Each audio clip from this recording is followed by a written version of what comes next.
Hello students. आज हम देख रहे हैं BSc third year quantum physics का एक टॉपिक जिसका नाम है वेव पैकेट सॉरी। तो वेव पैकेट हम देखने जा रहे हैं।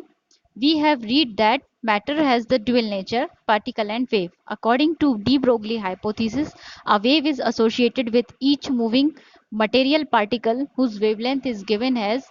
तो आप जानते हैं कि वेव जो है वो ड्यूअल नेचर शो करती है किसी भी मटेरियल में, मैटर वेव्स जो हैं। तो हम उसे रिप्रेजेंट करते हैं डी ब्रोगली वेवलेंथ हाइपोथेसिस से, जो कि है lambda equals to H upon P, जहां आपको मालूम है एच प्लैंक्स कांस्टेंट है, पी जो है वो मोमेंटम या संवेग है, जिसकी परिभाषा द्रव्यमान गुणित वेग होता है, तो मास इनटू वेलोसिटी। आगे देखिए, if E is the energy of the particle from quantum condition E is equals to h nu। आप जानते हैं E is equals to h nu होता है। The frequency of the wave associated with it nu is equals to E upon h, जिसे हमने equation 1 नाम दिया है। न्यू जो है वो आवृत्ति या फ्रीक्वेंसी है। But from Einstein mass energy relation E बराबर एम सी स्क्वायर होता है। आपको मालूम है आइंस्टीन के द्रव्यमान ऊर्जा संबंध से E बराबर एम सी स्क्वायर होता है।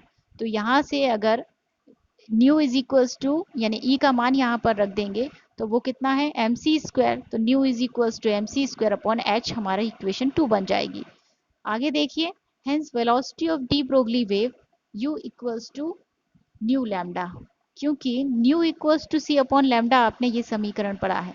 न्यू जहां आवृत्ति है, सी प्रकाश का वेग है और लैम्डा उसकी तरंग दैर्घ्य है।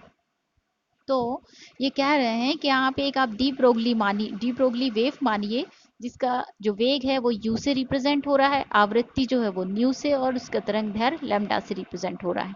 तो यहाँ पर हम न्यू की और लैम्डा की वैल्यू रख देंगे। De Broglie wavelength h is lambda equals to h upon p equation 1 से। इन दोनों से हम जब वैल्यू लिखेंगे यहाँ पर तो हमें मिल जाएगा एम सी square upon h into h upon m v, जिसे सिंप्लीफाई आप करेंगे तो सी स्क्वायर अपॉन वी मिल जाएगा, जो कि आपका इक्वेशन 3 है। But according to Einstein theory of relativity no material particles can have speed greater than the speed of light. But ये कह रहे हैं कि आइंस्टीन के सापेक्षता सिद्धांत के हिसाब से, आपने जो फर्स्ट ईयर में पढ़ा है उस सिद्धांत के हिसाब से किसी भी मटेरियल के पार्टिकल की वेव स्पीड ऑफ लाइट से ज़्यादा नहीं हो सकती है। स्पीड ऑफ लाइट को हम सी से मानते हैं। तो स्पीड ऑफ लाइट अगर सी है तो यहाँ आ रहा है सी स्क्वायर अपॉन वी, यानी कि सी और वी अगर तुलनात्मक होते हैं तब ये 1 के इक्वल हो जाएगा। तो ये कह रहे हैं कि speed of light C is maximum possible speed है। तो v is always less than C होना चाहिए, यानी v हमेशा c से छोटा आएगा। हैंस फ्रॉम इक्वेशन 3, ऊपर जो 3 समीकरण है उससे हम क्या कंक्लूजन निकाल देंगे कि the speed of de Broglie wave u will be greater than the speed of light.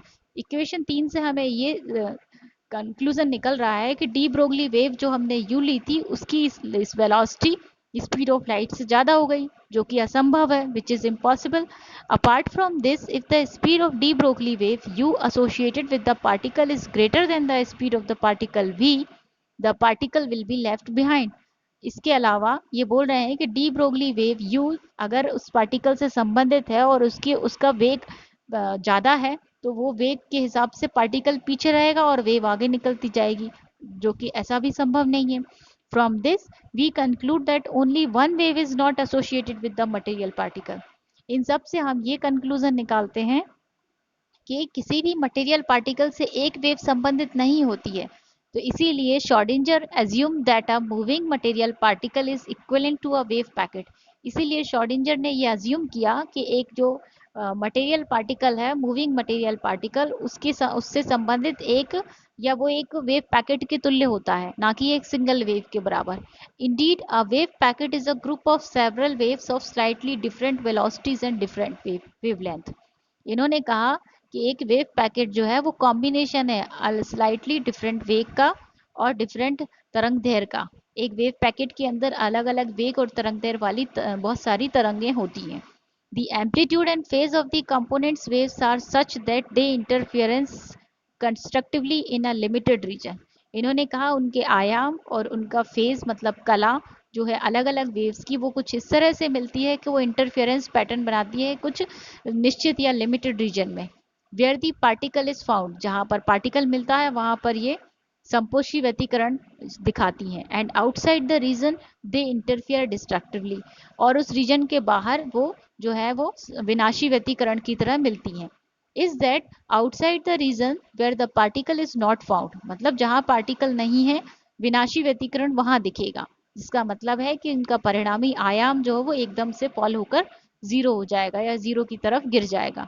Thus, when several progressive waves of slightly different wavelength, तब ये कह रहे हैं कि जब अलग अलग तरंग दैर्घ्य वाली बहुत सारी तरंगें एक ही दिशा में एक लाइन में गमन करेंगी, the resultant wave obtain due to their superposition, जो इनका परिणामी वेव मिलेगा इनके अध्यारोपण से in the form of group of wave packet is called the wave packet, उसी को ही हम वेव पैकेट कहेंगे। अब यहाँ डायग्राम में देखिए फिगर 1 में एक डैश डैश से वेव पैकेट दर्शाया गया है और वाई डायरेक्शन में उसका एम्पलीट्यूड या आयाम दर्शा रहे हैं। ये जो वेव है वो एक्स दिशा में जा रही है, रेड कलर से उसके अंदर की कंपोनेंट वेव बताई जा रही है कि ऐसे उसके अंदर अलग अलग वेव्स भरी हुई हैं और उनका जो परिणामी है वो एक वेव पैकेट बन रहा है। फिगर 2 में इसी को समझिए।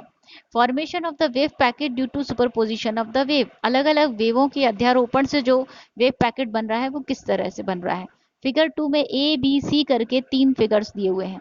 ए जो है वो पहली वेव है, बी जो डैश से बनी है वो दूसरी वेव है, तीसरा जो है x1 से x2 तक एक आपका वेव पैकेट बन रहा है, इसे समझिए। फिगर 2 में दिखाया है shows the information of the wave packet obtained due to superposition of two progressive waves of equal amplitude। ए और बी जो समान आयाम की तरंगे हैं, इन दोनों के अध्यारोपण से जो वेव पैकेट बन रहा है वो सी में बना है, but of slightly different wavelength, but इनके तरंग दैर्घ्य थोड़े से डिफरेंट है, अलग है। The wavelength of the progressive wave be shown in figure 2b, जो वेव बी है उसको 2b फिगर में दिखाया गया है, जो कि slightly greater than that of the progressive wave A shown in figure 2a। जो 2a में वेव दिखाई है उससे थोड़ी आगे है ये वेव बी वाली।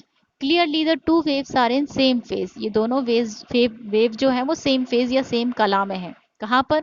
Eight the point P while they are in opposite phase at the point R and Q and R।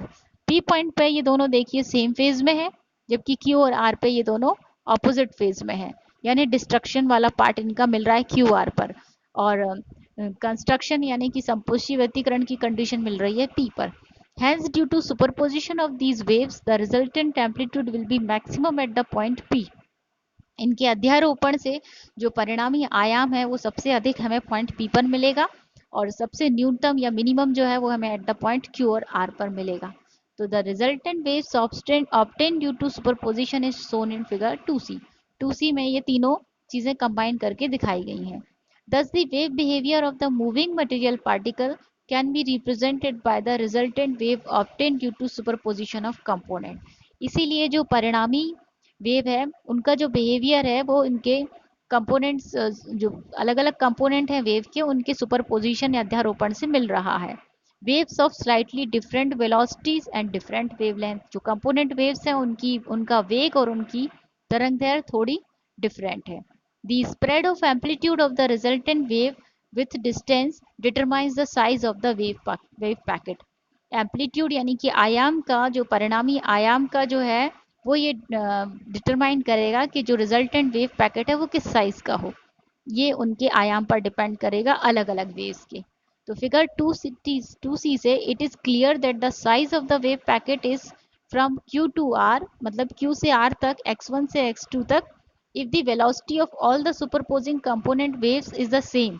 अगर जो अलग अलग वेव्स हैं उनको जो अध्यारोपित हो रही हैं उनकी वेलोसिटी अगर ले ली जाए, and the wave packet also moves with the same velocity, तो उनकी जो अलग अलग वेलोसिटी या वेग है उसी वेग से जो है पैकेट भी मूव करेगा। But if the velocity of the components waves differ, but अगर जो अलग अलग वेव्स हैं उनकी वेलोसिटियाँ अलग अलग हैं तो वेव पैकेट की वेलोसिटी भी अलग अलग होगी।